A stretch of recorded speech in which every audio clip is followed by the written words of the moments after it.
have something a bit different for you today.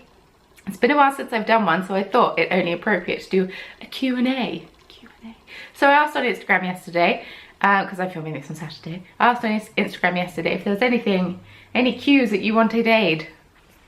I don't know. It never works, I don't know why I say it. But before we get into that, I have something very important to show you. Cat watch, there's a cat on the roof. Cat watch, here's the proof. Cat watch.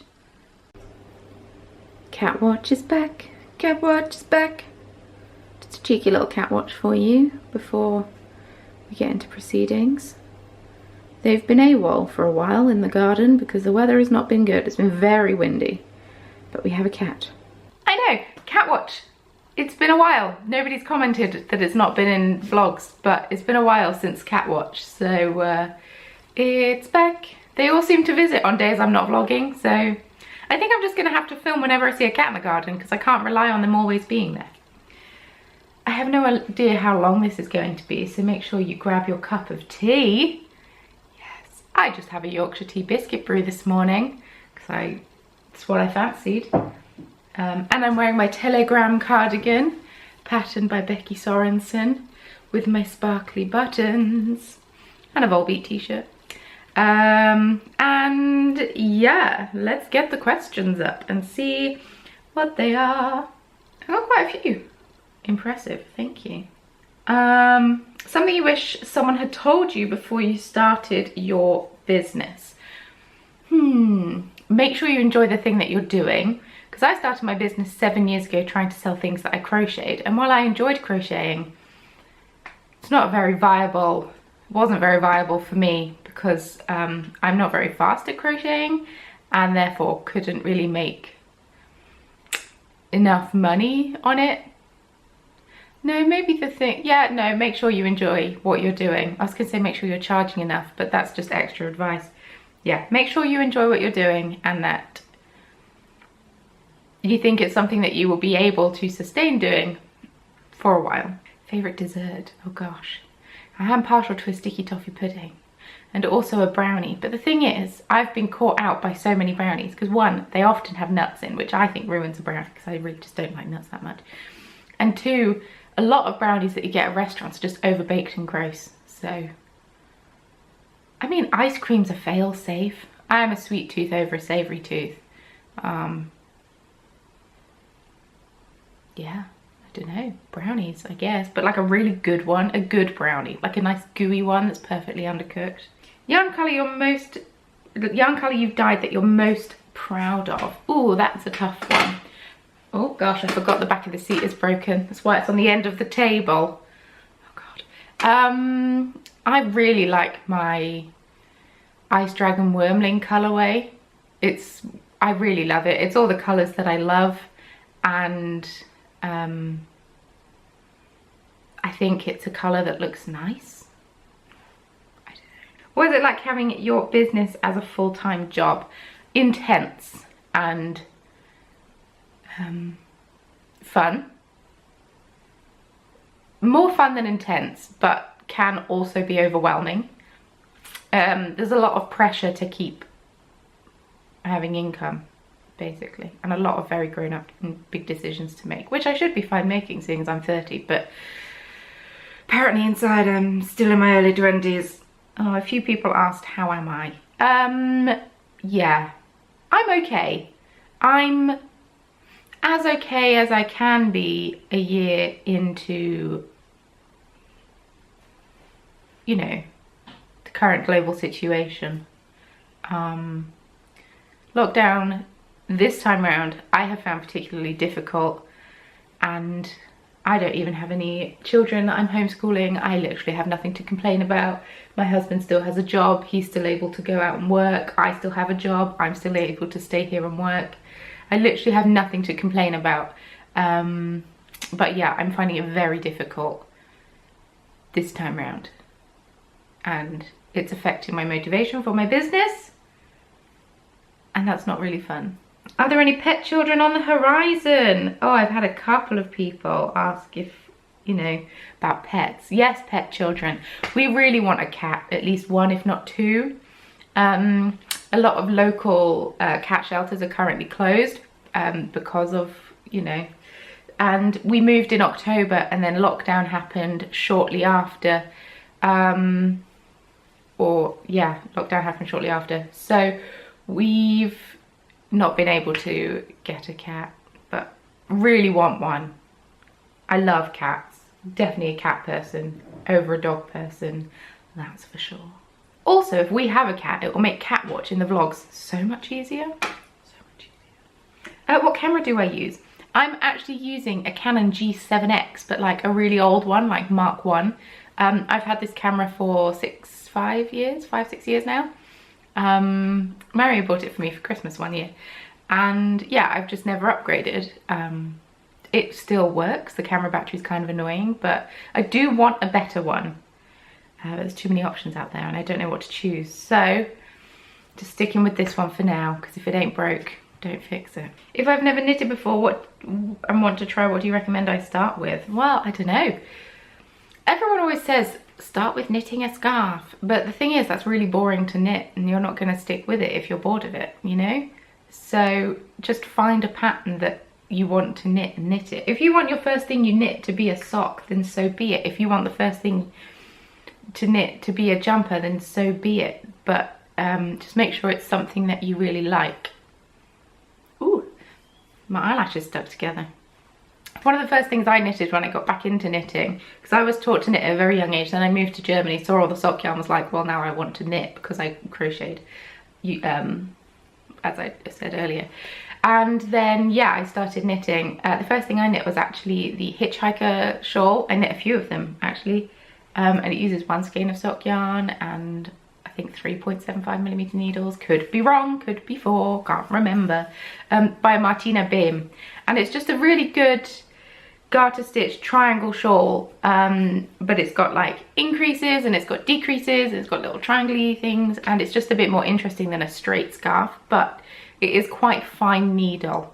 So I've also knit the Boneyard shawl before by Stephen West. It's a free pattern and you can use basically any size needle or any size yarn that you want, and that's another triangular shawl. You can make it as big as you want as well. And I don't know, I just find that I wear a triangular shawl more than not wearing a triangular shawl. I was also asked what size knitting needles do you recommend for someone starting out, and it entirely depends on what weight of yarn you want to use, basically, and also it's what gauge for the pattern and whatnot. For example, this cardigan that I knit, I had to knit in needle sizes to like a full millimeter bigger than designed in, because my I'd knit much tighter than the designer does. That's why it's always important to do a gauge swatch, but I feel like I've gone off task. It completely depends. If you just want to knit something quickly, go for something chunky with massive needles. If you want to knit something not so chunky, just, I don't know, pick the yarn that you want, then the needles that correspond. Duh. How are the plans for the dye shed coming along? I had a few people ask me about that. Oh, this is the point, I need to check the thingy. My kind of almost brother-in-law, sister's partner, is coming over today to assess the pipe situation for the plumbing so I can actually get an accurate quote. Other than that, I haven't done an awful lot about it. I won't lie, the weather's been really gross. It's been raining a lot, it's been snowing a lot, and I don't really want to have to go outside unless I have to. But I do need to, because we have a Christmas tree in there that I need to somehow get rid of.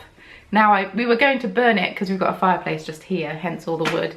But one of you lovely lot told me don't burn your Christmas tree in a wood burning fire because it will clog up your chimney and might cause a fire. So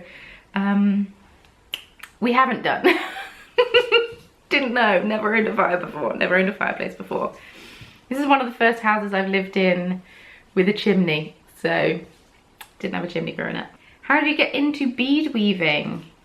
I worked at a bead shop when I was 23. Shortly, a couple of months after I finished university, I applied for a job at a bead shop because I thought it would be cool. and they seemed to like me, which was delightful, even though I'd not really done an awful lot of beadwork before. I'd done sort of beaded wire figurines, just like very basic things, and I knew what kumihimo was, which is a form of braiding using a wheel, so that gave me a bonus in their eyes.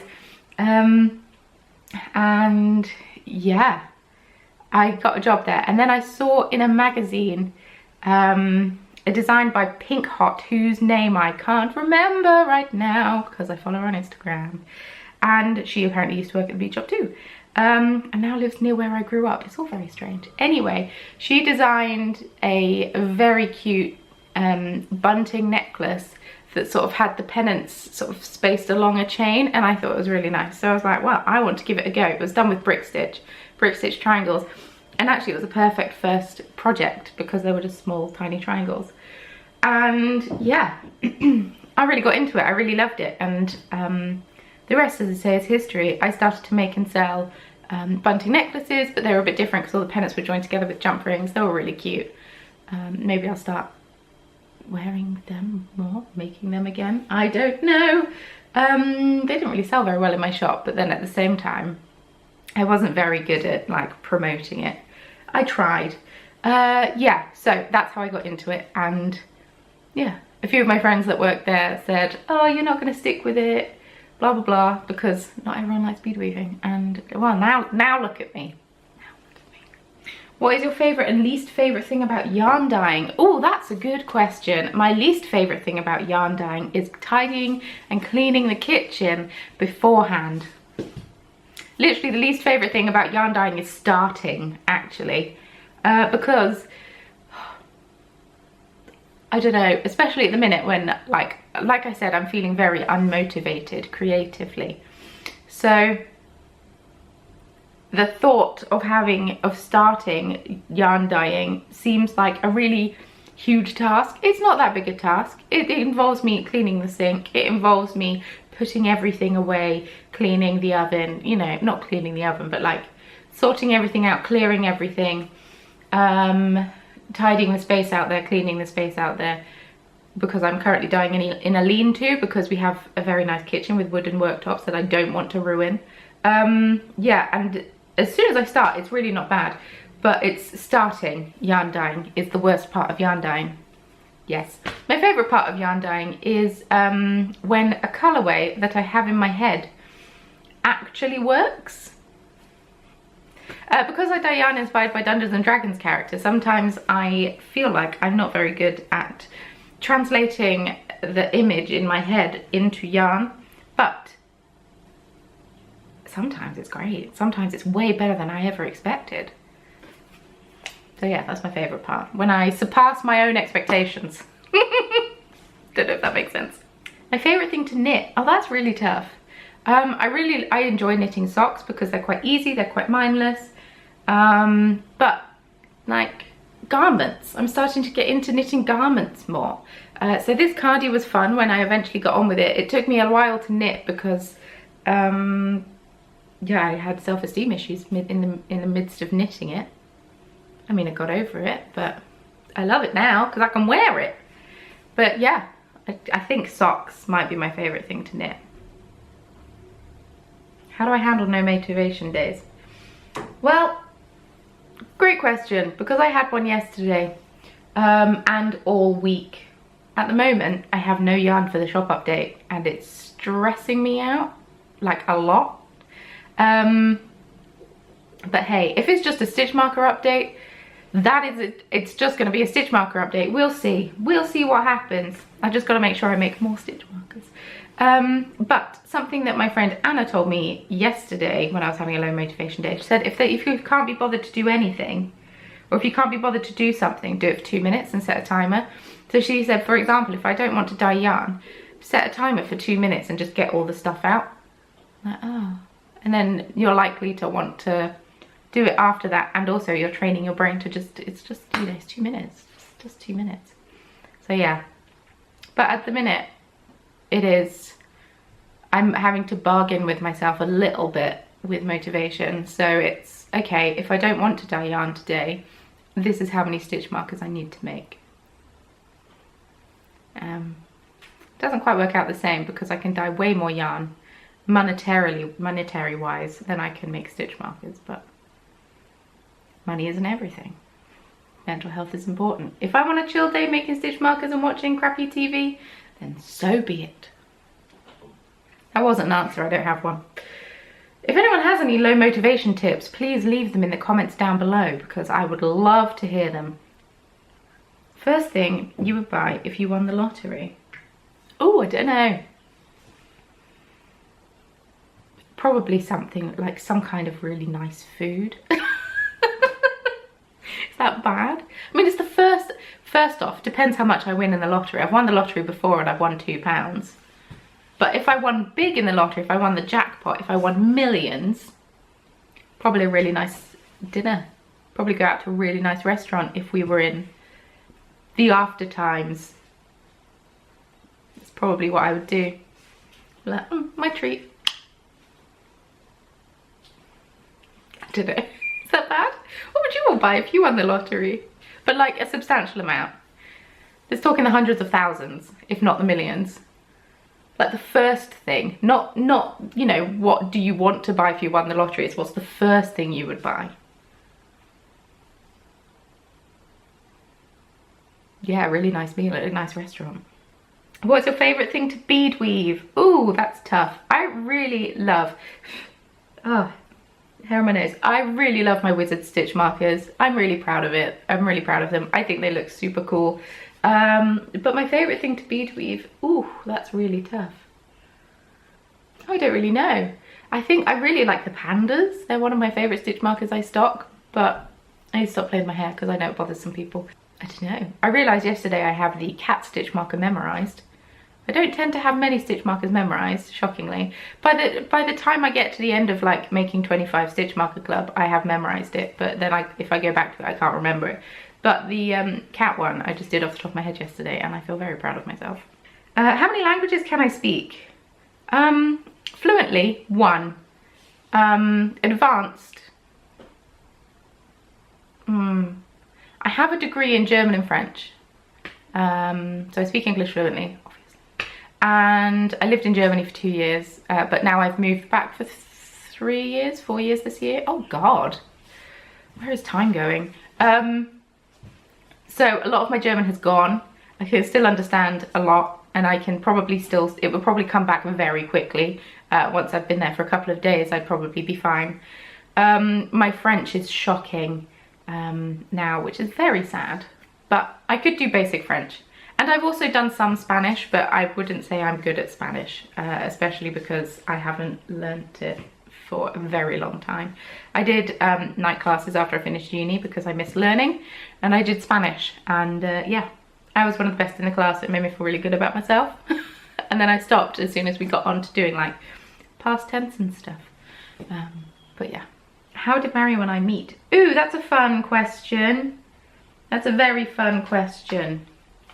So, someone I had French with lived with Mario and set me up on a blind date with one of their housemates, who turned out to be gay but wasn't out to anyone yet. And yeah, Mario also lived with them, so I met Mario that way. So whilst my blind date with the original person didn't work out, I mean, I ended up with a husband eventually, many years later. But still very good friends with the guy that I was set up with, on a blind date with. He did a reading at our wedding. It was delightful. We lived with him for, Mario and I lived with him when we first moved in together after uni. We lived with the guy that I had been set up with. So there was no hard feelings. We now laugh about it. If you could only either bead weave, stitch markers or dye yarn, which would you pick? Ooh. Bead stitch markers, I think. Yeah, I think bead stitch markers, because that is the one that I go to on days where I can't be bothered. Because I think even if I bead 5 stitch markers, it's better than doing nothing. But dyeing yarn, it's a whole ordeal. This is why I'm hoping when I have the dye shed, I can when I pack everything up or like tidy everything away the night before, I can have it ready to go. So all I have to do is go and turn things on and put yarn into soak. That's the dream. What on earth was that noise? Something on our conservatory roof. Lou, what's your favourite room in your new house? I don't really know. We've been kind of slacking because we still both work full time, and also because we haven't had anyone over. Nobody's come and seen our house except for my sister on Christmas Day. We've had no reason to like make the effort to do it up, so we've been really lazy about it. I like the kitchen. The kitchen, it was done really nicely before we came here. We've got a fantastic cooker that we're very excited about, and yeah, we just need to put the work into like making everything look good, because yeah, my least favorite part of playing The Sims is building the houses and making the houses look good, and I now have a house that I need to make look good. So I don't really know. What is something that you struggle with in creativity? I get a lot of like mental blanks for ideas. I don't know, I sometimes feel like I'm a bit of a fraud having a creative business because I'm not very good at coming up with my own ideas. A lot of my stitch marker patterns I purchase. Sometimes I have spouts of creativity and then I just go off on one. But sometimes I don't know, I just have, it's like I have no creativity there. It's just like it disappears for a bit and then it comes back. I don't know. I guess you just have to have the brain space to have the creativity on top of everything else. You can't expect it to be there all the time. And I expect it to be there all the time. When it's not there, it makes me feel a bit like a fraud with my business. So I think that's also why I'm struggling to dye yarn. Favorite tools? Favorite tools. Okay, this will be the last question. For all crafts. I really like the Beadsmith Flexi needles, I think they're called. They're not bendy beading needles, they're quite rigid. They're almost like a sewing needle. I use a size 10 usually, and that works really well for a lot of my bead weaving projects, which I use size 11 Delica beads, which I guess is also a favourite tool. Is it a tool? It's a material, I suppose. And yeah, sometimes I have to switch to a smaller beading needle, but very often I just stick with the size 10 and hope for the best. My knitting needles of choice are actually higher sharps. I haven't really used many other knitting needles, but I really enjoy using higher sharps. I don't stab myself at all, and yeah, I really enjoy using them and think they're really good for like picking needles up or picking stitches up and stuff. But I know they're not everyone's cup of tea. What's your favourite knitting needles? Please leave them in the comments down below. Also, interestingly, I use like a cuticle cutter thing, which has never been used as that, but I use that for cutting my threads. I did it once because I couldn't find my scissors, and I was like, oh, this actually cuts really close to the beadwork, so now I use them every time, because I find when I cut my threads for my beadwork with scissors, there's always still a little bit of thread showing, but when I do it with a cuticle cutter, it doesn't seem to show. So yeah, I don't know if that's a bead weaving hack, but it's what I use. And yeah, that is it. That is everything. So I hope that you enjoyed this Q&A. Sorry it was so long. I hope you had a good cup of tea. Mine is still very full and still quite warm, so that's good. Thank you so much for watching. I hope you enjoyed getting to know a little bit more about me. Feel free to follow me on social media if you're interested and have any other questions that you'd like to ask for a future Q&A, because I actually quite enjoyed doing this, so thank you very much. An excuse to put makeup on in another Saturday in lockdown where I'm not going anywhere. If you'd like to follow me on social media, links can all be found in the description box below, along with any other information that I think you might need. Yes. Leave me a comment down below. It's not really a vloggy check-in, is it? But we still love to see it. Yeah, feel free to answer some of the questions for yourself if you want to.